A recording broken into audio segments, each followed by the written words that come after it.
한국과 미국에서 활발하게 활동하고 있는 뮤지컬 배우 마이클 리. 지난 2006년 미스 사이공에 출연하면서 우리나라에도 얼굴을 알리기 시작했고 TV 예능에서도 자주 모습을 드러냈습니다. 평소 그의 팬이었던 60대 여성 김모 씨는 올해 초 마이클 리의 사진이 내걸린 SNS 계정으로부터 메시지를 받았습니다. 테레비에 불후의 명곡이랑 복면가왕에 나와가지고 보니까 노래도 잘하고 그래서 이제 그때부터 이 사람을 알아가지고 친구 신청하고. 유명 뮤지컬 배우라던 SNS 상대는 먼저 안부를 묻고 다정한 말을 건넸습니다. 복잡한 가정사까지 털어놓습니다. 그렇게 친분을 쌓았다 싶었던 어느 날 국세청에서 받았다는 문서를 보여줍니다.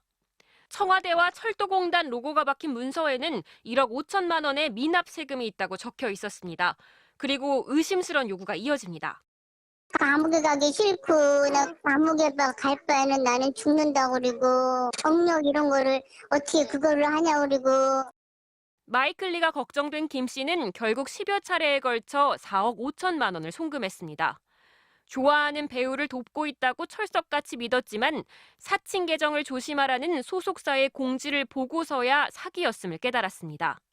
또 다른 50대 여성도 같은 사칭 계정에 1억 9천만 원을 뜯긴 것으로 알려졌습니다. 경찰은 다정한 태도로 돈을 뜯어내는 전형적인 로맨스 스캠으로 보인다며 사칭 계정의 주인을 쫓고 있습니다. 마이클 리의 소속사는 배우가 개인적인 메시지를 보내거나 금전 요구 행위를 하지 않는다며 주의를 당부했습니다. MBC 뉴스 장슬기입니다. 지난 3월 한 30대 남성은 외국인 친구를 사귀는 앱에서 30대 대만인 여성으로부터 메시지를 받았습니다. 한국어를 배우고 싶다는 말로 시작된 대화는 매일 얘기를 나누는 사이로 발전했습니다. 오늘 잘 지냈어요? 오늘 일이 너무 바빠요. 강아지와 산책하고 저녁 식사하는 사진 등을 보내는 건 물론 음성 메시지도 수시로 보냈습니다. 방금 집에 도착했어요. 잘 자요? 친밀감이 깊어지자 보고 싶다, 사랑한다며 결혼까지 제안한 여성은 어느 날 자신이 부업으로 큰 돈을 벌고 있다고 말했습니다. 외제차 얘기는 계속했어요. 외제차 포르쉐 사진하고요. 외제차 영상 많이 있거든요. 부업해서 번 돈으로 고급 승용차를 사고 강남에 부동산도 구입하겠다고 한 겁니다. 관심을 보인 남성이 소개받은 부업은 코인 거래소 투자 상품. 코인 채굴기에 투자하면 하루에 최대 2%씩 이자를 준다는 식이었습니다. 남성이 10만 원을 넣어봤더니 돈이 불어났고 출금에도 문제가 없었습니다. 처음에 이제 소액을 넣었을 때는 인출이 잘 되겠었거든요. 3번 정도 출금을 해봤는데.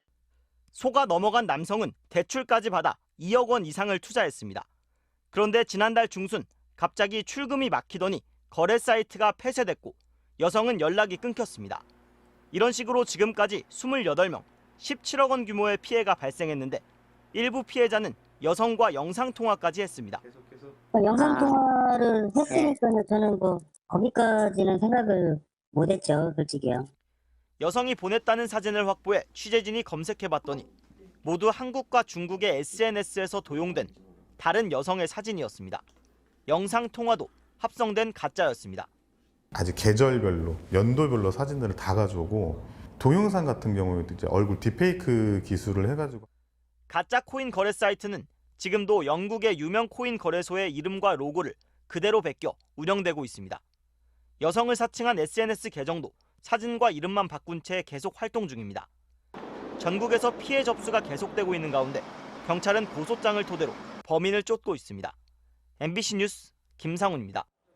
지난 6월 혼자 사는 50대 남성은 SNS를 통해 친구가 되고 싶다는 한 외국 여성의 연락을 받았습니다. 자신을 예멘에 파견된 UN 소속의 여군이자 한국계 미국인이라고 소개하며 접근했습니다. 일주일 내내 거의 잘 때 빼고는 계속 연락했고 누가 봐도 연인인 것처럼 행세했습니다.